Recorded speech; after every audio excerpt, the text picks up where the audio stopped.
Dalawa po ang topic natin ngayon mga kababayan ha. Una, yung pagmamaldita ni Manuela mga kababayan. Si Raul Manuel palaban at tinawag na cheater si VP Inday Sara Duterte. Dahil nag-cheat daw siya sa sambayan ng Pilipino eh. Sabi nitong si Raul Manuel, kinakamal daw ni VP Inday Sara Duterte ang pera ng bayan. Isa daw itong malaking kataksilan, sabi ni Raul Manuel.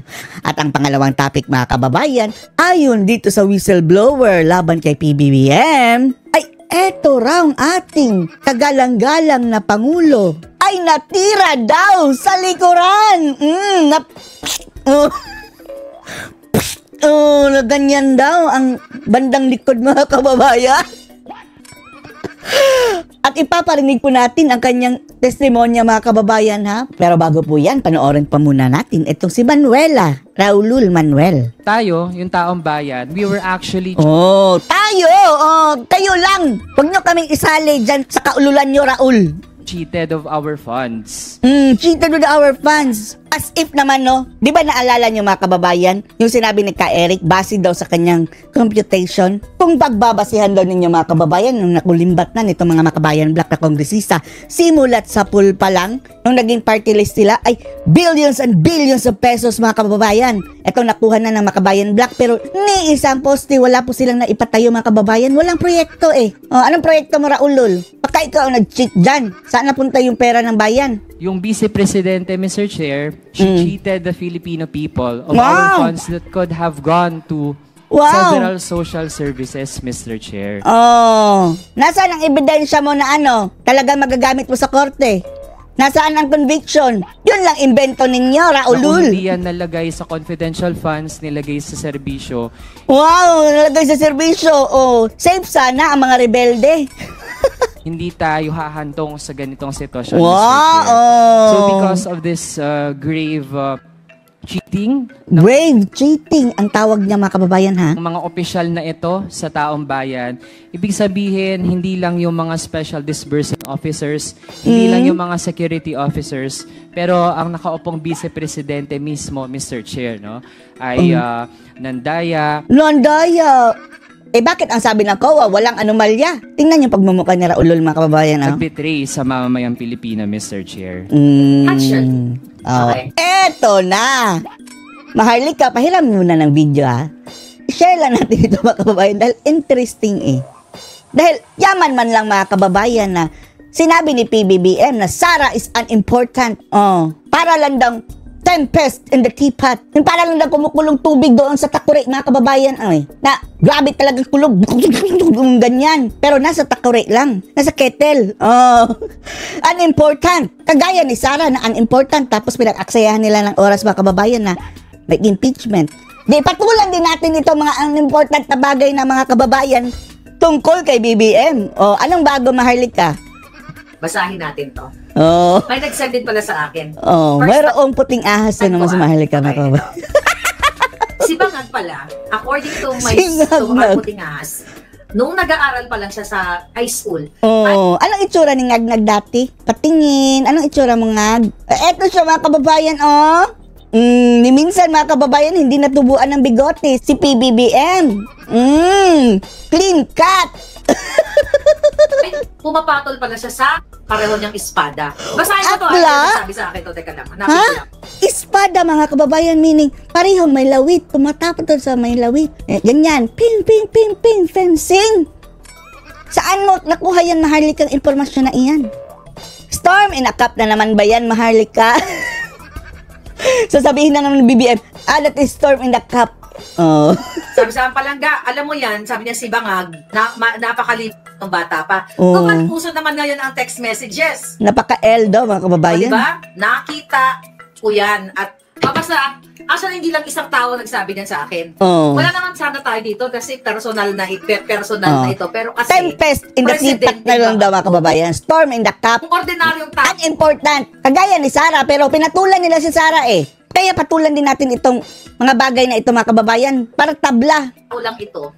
Wala naman tayong pakalam, magtsoktsakan kayo, magbaliktaran kayo. Ang problema, itong mga nakaraan, kasi bakit pala ay pumapatol sa espada, according to mga puting ahas natin, tapos ngayon, kaya naman siguro hinayaan niya si Lisa Tanas, na nakikipagtsuktsakan sa iba kasi jutay lang daw itong si Bangag eh.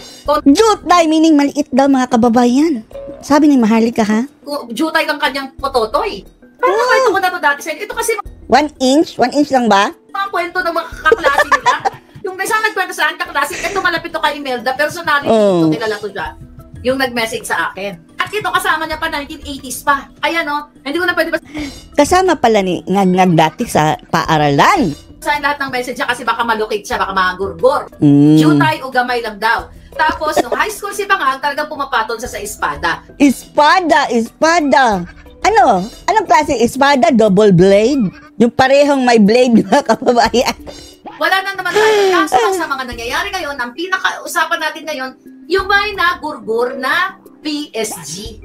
Sino kaya yun? Yung sumukcha kay Bangag? Hindi ko naman lahat kilala yung mga basketball player eh. Basketball player? Aba, siya nag-iimbita daw. Nag-iimbita daw ng boylet si Bangag. Uy, bongbong! Ang kapal ng putang. Hindi ka lang pala tirador ng pulburon, tirador. Oh, tanong natin kay BBM, ha? O BBM, sagutin mo si Maharlika, oh. Tempest in the teapot pa rin ba? Storm in the cup pa rin ba itong sinasabi ni Maharlika, BBM? Tayo, ha? O, makikinig lang tayo mga kababayan. No opinion tayo dito, ha? Dahil hindi natin alam ang istorya, eh. It could be true, it could be false. Oh, pero pakinggan lang muna natin. Diba? Hindi na siya tirador ng pulburon, tirador pa ng boto. Na, Diyos mio. So noon pa pala, marami ng red flag itong si Bangag. Ito kasama niya 1980s pa. Malapit kay Imelda, hindi lang daw nagpupulburon, tumitira pa ng buli. Wow, yung buli mga kababayan, yung ano, nasa likuran, yung puwitan.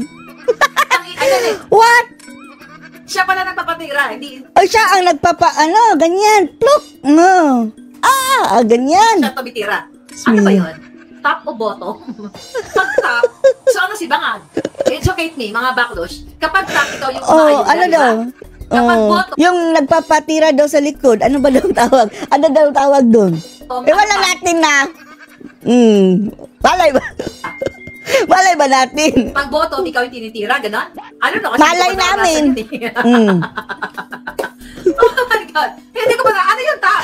Ano yan nasa bibig mo? Pulbo. Ito talaga si Maharlika, ano? Pag top, ikaw yung gumagano, di ba? Nakalimutan ko na yun. May classmate ako dati sa nursing, sinabi niya yan sa akin, pinaliwanag niya sa akin. Nurse pala ito? Nakalimutan ko na, okay? Pag gumaganon, ikaw gumaganon, top ka. Umaayuda. Kapag ikaw na umaayuda, top ka daw. Tapos kapag ikaw ang inaayuda sa likod, bottom, ewan lang natin. Nagbe-bend down, bottom mesa. Oo, bottom mesa. So, bottom mesa si Bangag? Bottom siya. Bottom siya. O, yun. Nagpapabottom, mga kababayan. O, yan. Nakita nyo na, May 9. Hindi lang isang tao, dalawang source ang nagsabi sa atin.